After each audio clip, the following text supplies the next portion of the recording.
اگر تم تہجد میں روتے ہو تو سمجھ لو کہ اللہ کو تمہارا تہجد میں رونا پسند آ گیا ہے۔ بہت سے لوگ پڑھتے ہیں تہجد، لیکن آنکھوں میں آنسو صرف اسی کے آتے ہیں جس کو اللہ پاک سے محبت ہو۔ تہجد کا سجدہ اور آنکھوں میں آنسو زندگی کے تمام دکھ دور کرنے کا بہت بہترین راستہ ہے۔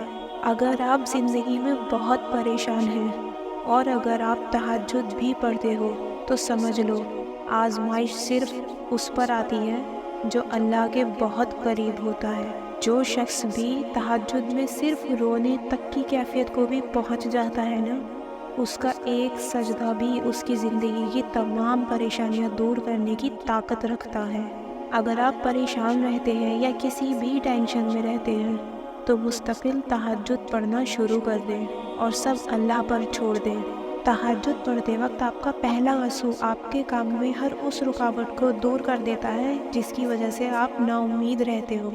تہجد میں عشق کا سجدہ اور کامل یقین انسان کو اس مقام تک لے جاتا ہے کہ پھر انسان کو صرف اللہ کے علاوہ اور کچھ نظر نہیں آتا۔